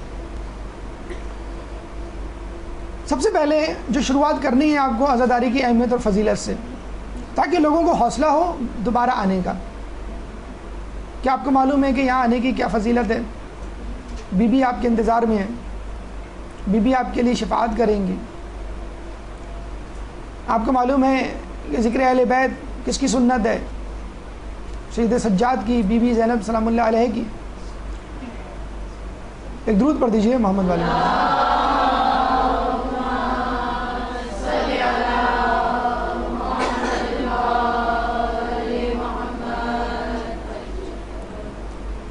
تو ان کو حوصلہ دیجئے، اگر وہ آئے ہیں تو یقیناً کوئی اپنا کاروبار چھوڑ کے آیا ہے، کوئی دکان بند کر کے آیا ہے، کوئی کوچنگ سینٹر کی چھٹی کر کے آیا ہے، کوئی اسکول سے جلدی گھر آ گیا ہے، کوئی جو ہے وہ بیمار تھا، طبیعت ٹھیک نہیں تھی لیکن پھر بھی آیا ہے۔ بہت سارے لوگ ہوں گے، تو ان کو بتلائیے کہ آپ نے آ کر کتنا بڑا کام کتنا بڑا کارنامہ، آپ ہی نے کارنامہ نہیں انجام دیا مجلس پڑھ کر، نہیں، جو شرکائے مجلس ہیں انہوں نے بھی بڑا کارنامہ انجام دیا۔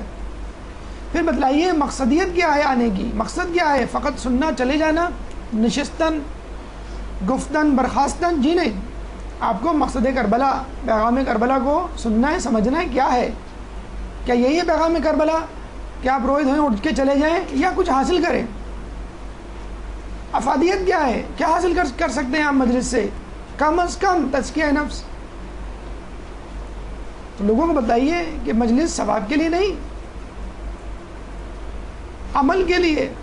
مجلس تو ایک سمندر ہے، چاہیں تو چند قطرے پانی لے لیجئے، چاہے تو اس میں غسل توبہ کر لیجئے، تاکہ لوگوں کو اندازہ ہو سکے کہ ہم نے یہ جو گھنٹہ گزارا ہے یہ کتنا امپورٹنٹ ہے۔ اکثر لوگ مجلس میں 50% یا اس سے زیادہ ایبسنٹ ہوتے ہیں۔ اگر آپ نے شروع میں مجلس کی افادیت، فضیلت بتلا دی اور بتلا دیا کہ امام نے کیوں قربانی دی تھی، جن کا تذکرہ بھی ہونے جا رہا ہے، تاکہ دین بچ جائے، تاکہ دین پر عمل ہو، اور ہم گھر جا کے ٹی وی کھول کے بیٹھ جائیں، اسی دین کو غارت کر دیں، پھر کیا فائدہ مجلس میں بیٹھنے کا؟ یا لیٹ نائٹ مجلس اٹینڈ کر کے صبح فجر کی نماز قضا کر دیں، کیا فائدہ ایسے مصائب سننے کا؟ لوگوں کو بتلائیے جو کچھ بتلایا جا رہا ہے عمل کرنے کے لیے بتلایا جا رہا ہے۔ فقط ایام عزا کی ثقافت، ایام عزا کی مجبوری نعوذ باللہ، یا ایام عزا کے کو بطور کلچر نہیں اڈاپٹ کیا جا رہا ہے بتلانے کے لیے لوگوں کے ہم شیعان علی، ہم محبان علی بیت، نہیں، اس لیے ہم برپا کر رہے ہیں کہ اپنے ایمان کی تجدید کر سکیں۔ دین ڈوب رہا تھا، اس دین کو مشکل سے نکالنے کے لیے امام نے قربانی دی۔ آج بھی دین ڈوب رہا ہے، اور ہر سال ایام عزا اس دین کی تجدید کرتے ہیں، اس دین کو آکسیجن دیتے ہیں، اس دین کو ڈرپ لگاتے ہیں، اس دین کو طاقت کا انجیکشن دیتے ہیں۔ یہ ایام عزا ہیں جو آپ کو جو ہے ایک مقصدیت دیتے ہیں، نہ صرف آپ میں بلکہ معاشرے میں۔ آپ دیکھ لیے 2 مہینے 8 دن ہمارے یہاں گھروں میں کیا پرسکون ماحول ہوتا ہے۔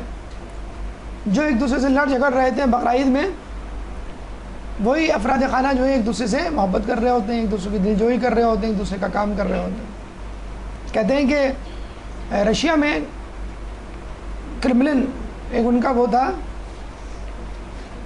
غالباً کرمنل اسپاٹ ان کا شہر کا نام، کہ جہاں پر کمیونزم کو پھیلانے کے لیے ہر سال سالانہ تقریب ہوتی تھی۔ چنانچہ جب رپورٹ لی جاتی تو ایران سب سے پیچھے ہوتا، یعنی کمیونزم ہر جگہ پھیل رہا ہے، ایران میں نہیں پھیل رہا۔ تو بھائی ان کے ایجنٹ نے کہا، کمیونسٹ ایجنٹ نے رشیا کے، کہ بھئی کیا مسئلہ ہے، آپ ہر ملک میں تو کمیونزم پھیلا رہے ہیں، بتدریج گراف اوپر جا رہا ہے، ایران میں گراف اوپر جاتا ہے پھر ایک دم سے نیچے آ جاتا ہے، پھر جاتا ہے اوپر پھر نیچے آ جاتا ہے۔ کہیں گے سر ہم سال بھر کوشش کرتے ہیں، گراف اوپر جاتا ہے، ایام عزا آتے ہیں تو گراف نیچے چلا جاتا ہے۔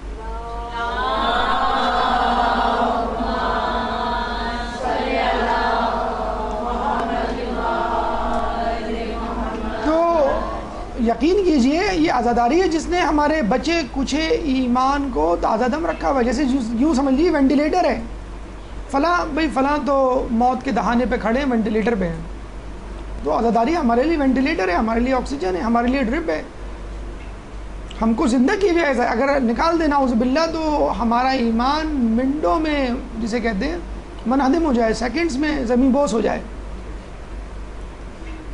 رمضان اسلام کو زندہ کرنے کے لیے ہے اور محرم ایمان کو زندہ کرنے کے لیے.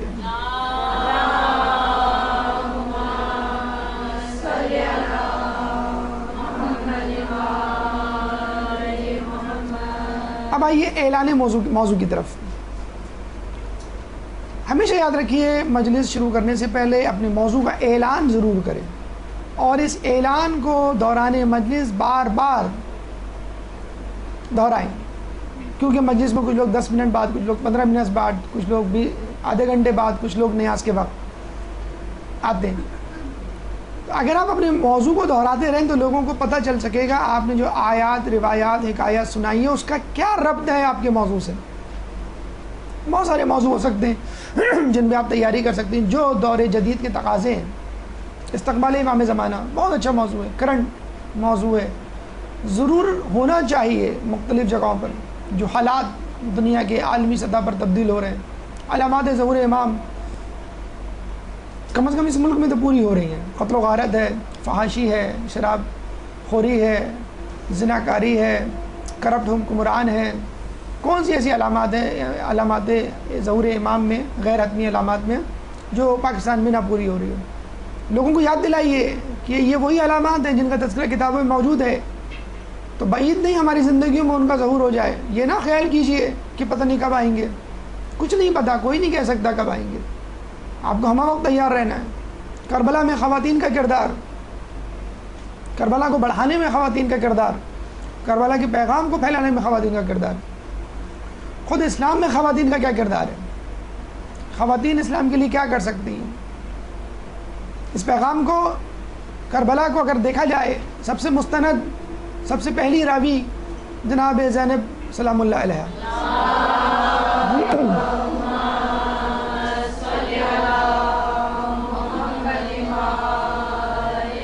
یعنی انتظار نہیں کیا، چار دیواری کا انتظار نہیں کیا، گھر پہنچنے کا انتظار نہیں کیا، فرش پہ بیٹھنے کا. بازار شام میں مصائب شروع، بازار شام میں معرفت الہی، معرفت اہل بیت شروع. یزید کے دربار میں کہ اتنا ملعون، اتنا ظالم بادشاہ کہ جس نے پورے کوفہ کو خرید لیا، وہاں پہ آپ خاموش نہیں رہی. تو خواتین کو جناب زینب کے نقش قدم پر چلنا چاہیے. جناب زینب نہ ہوتی تو کربلا کا پیغام کتنا پہنچ پاتا، ادھورا رہ جاتا. تو خواتین یہ نہ سمجھیں کہ بھئی مرد ذاکر کافی ہیں، علماء حضرات کافی ہیں. نہیں، آپ جناب زینب کے کردار کو نکال دیں تو کیا رہ جاتا ہے، کربلا میں کیا ہوا تھا کیسے پتہ چلے گا. تو آپ یہ سنت زینب سمجھ کے ادا کیجئے، فقط ایک رسم سمجھ کے نہ ادا کیجئے. تربیت اولاد بہت بہترین. آج کل جو نوجوان جس حساب سے لڑکے بچے بگڑ رہے ہیں، کیا ہونی چاہیے، کس طرح بیوی نے کیسے اپنے شہزادوں کی تربیت کی، ہمارے لیے کس طرح مشعل راہ بن سکتے ہیں. نوجوان اور پیغام کربلا لوگ بھول جاتے ہیں. نوجوان اکثر سبیلوں پہ کھڑے ہوتے ہیں، والنٹیئرز ہوتے ہیں، گیٹ پہ کھڑے ہوتے ہیں، شامینے لگا رہے ہوتے ہیں، دریاں بچھا رہے ہوتے ہیں، کیونکہ وہ سمجھتے ہیں کہ بس یہی کام ہے ہمارا. بھئی ٹھیک ہے، آپ نے کام کر لیا، سبیل لگا لی، مجلس کے لیے فرش اعضا بچھا دیا، ممبر کے لیے مائک ٹھیک کر دیا، سیکورٹی سنبھال لی، تو کیا مجلس کے دوران آپ کے کان بند ہو جاتے ہیں؟ ٹھیک ہے، آپ سیکورٹی پہ کھڑے ہوئے، لیکن کان کو ہمتون گوش کیجئے. ضروری نہیں ہے کہ آپ فرش اعضا پہ دو زانوں تشہد کی حالت میں بیٹھیں ممبر کے سامنے پھر آپ مجلس سنیں. کہیں پہ بھی سن سکتے ہیں. آپ گھر میں بیٹھے ہوئے ہیں، مجلس میں شریک نہیں ہیں، آواز پہنچ رہی ہے آپ تک، آپ سنیے اس کو. تو نوجوانوں سے بھی گزارش کیجیے کہ وہ اس مشن میں شہزادہ علی اکبر، شہزادہ قاسم کی قربانیوں کو نہ بھولیں.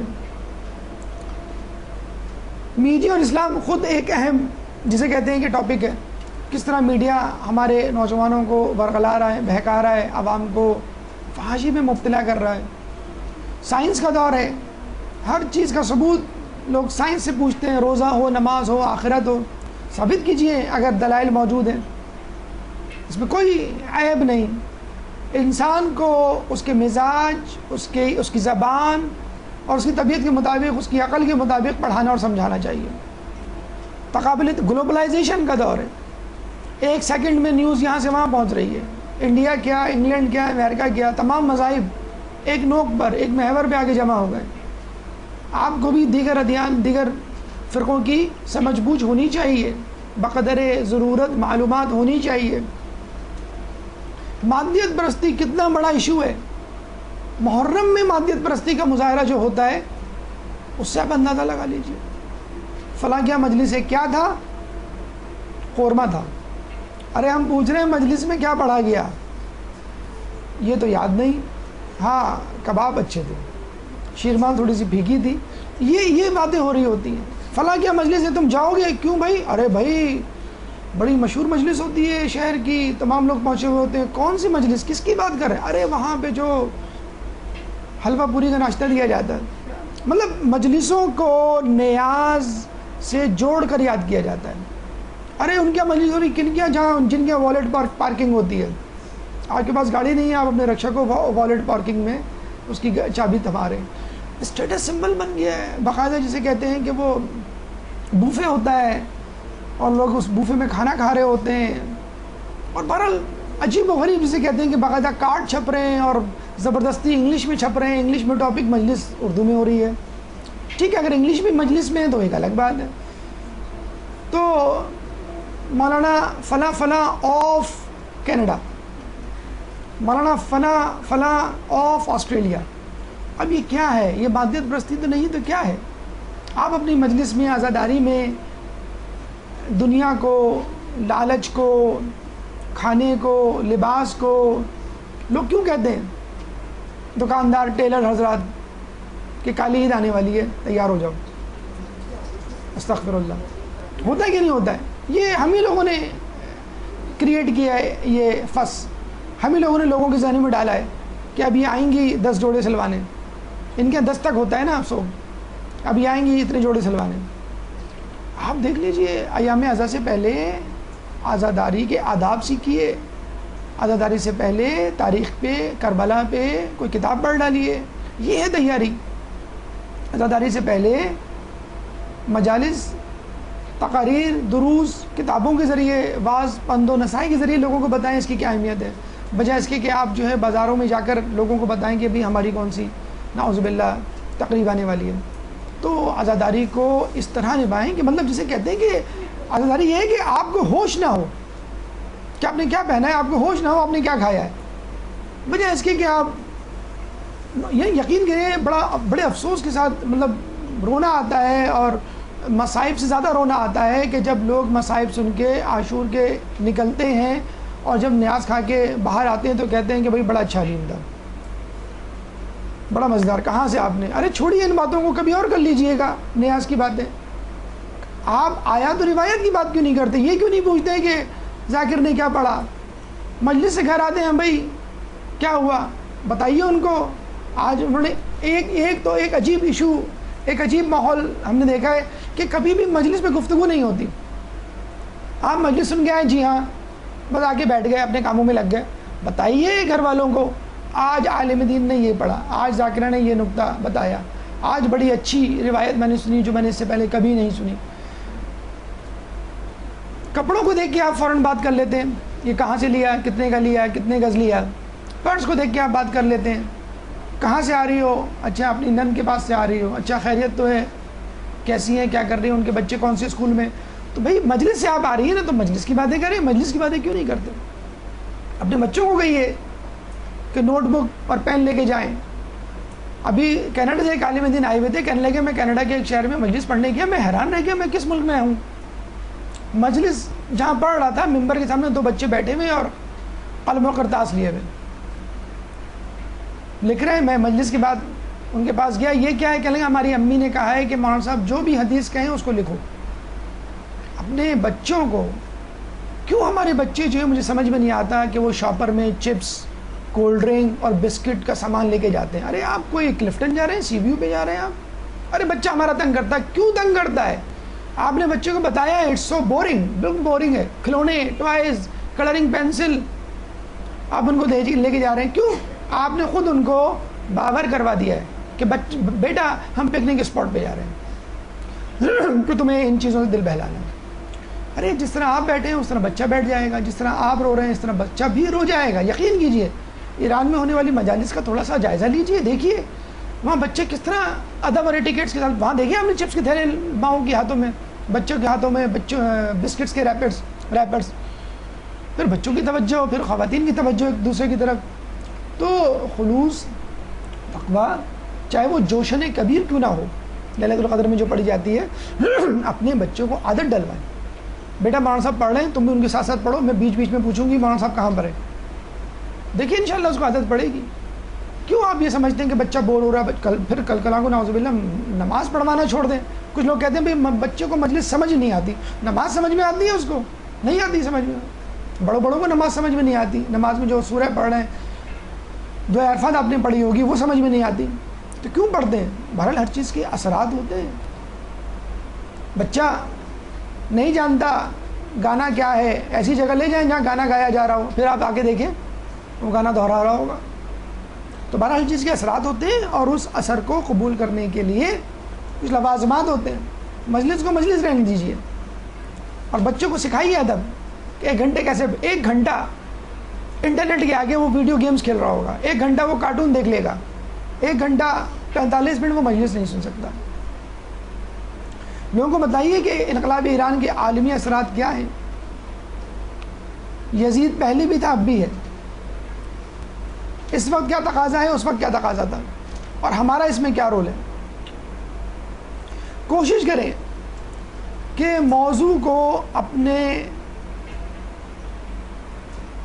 کلام سے, اپنی گفتگو سے جوڑ کے رکھیں. یہ نہ ہو کہ آپ نے موضوع کا اعلان تو کچھ کیا ہے اور گفتگو کچھ اور کرنے بیٹھ گئے, چاہے وہ کتنی اچھی گفتگو کیوں نہ ہو, لیکن اگر موضوع سے متصل نہیں ہوگی, ربط نہیں ہوگا, تو لوگ جو ہیں وہ بور ہوں گے, اور جو سنجیدگی سے مجلس سن رہا ہے وہ بڑا مایوس ہوگا. موضوع واضح ہو, عمومی ہو, تکرار موجود ہو, اور اس کے اندر ربط گفتگو ہو. مراحل سخن بیان کرنا نہ بھولیں کہ میری گفتگو میں سب سے پہلے مثلاً تزکیہ نفس کی تعریف ہے, اور پھر اس کے بعد دلائل میں دوں گا کہ کیوں تزکیہ نفس کرنا چاہیے, اس کے بعد اسباب, اس کے بعد نتائج کیا برآمد ہوں گے تزکیہ نفس کرنے کے بعد, اور اس حوالے سے ہماری عملی ذمہ داری کیا ہے, تاکہ لوگوں کو پتہ چل سکے. اور ہر مرحلے پہ ایک نعرہ صلوات بلند کر دیجئے تاکہ لوگوں کو پتہ چل سکے آپ کا یہ مرحلہ ختم ہو گیا اور گفتگو کا دوسرا مرحلہ شروع ہو گیا. اس طرح لوگوں کے سامنے ترتیب رکھ کر آپ لوگوں کو بہتر طور پہ سمجھا سکیں گے. لوگ عموماً یہ سمجھتے ہیں مجلس جو ہے وہ فضائل اور مصائب کا نام ہے, اس میں کوئی بات سمجھانی نہیں چاہیے, کوئی تبلیغ نہیں کرنی چاہیے. حالانکہ یہ غلط ہے. مجلس ایک منظم جامع تقریر کا نام ہے کہ جس میں الف سے لے کے یہ تک سارا اسلام پوشیدہ ہے, جیسے کوزے میں دریا. یہاں تک ہماری گفتگو تمام ہوئی. اگر کوئی سوال آپ کے ذہن میں ہو تو آپ کر سکتے ہیں. ایک بلند ترین صلوات.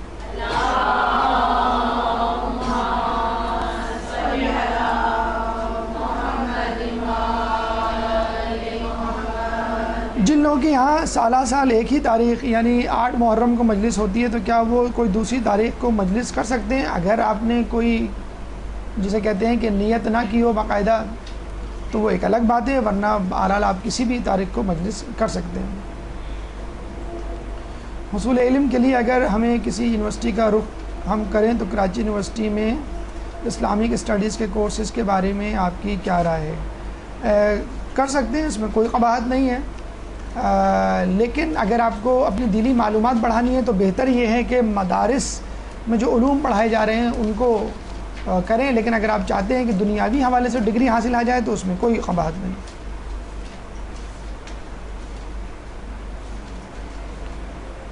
امام زمانہ سلام اللہ علیہ السلام کی نظر دی جا سکتی ہے کیا؟ اگر نہیں تو کیا چارتے معصومین کی نظر کرنا صحیح ہے؟ امام تو اس میں بھی شامل ہے. کوئی قباحت نہیں, دونوں اپنے اپنے طور پہ صحیح ہے. اللہ تعالیٰ سے دعا ہے کہ جو کچھ پڑھا اور سنا اس میں عمل کرنے کی توفیق عطا فرمائے, امام کے ظہور میں تعجیل فرمائے, اور ہمیں ان کے جانے ساروں میں شامل فرمائے. وآخر دعوانا ان الحمد للہ رب العالمین.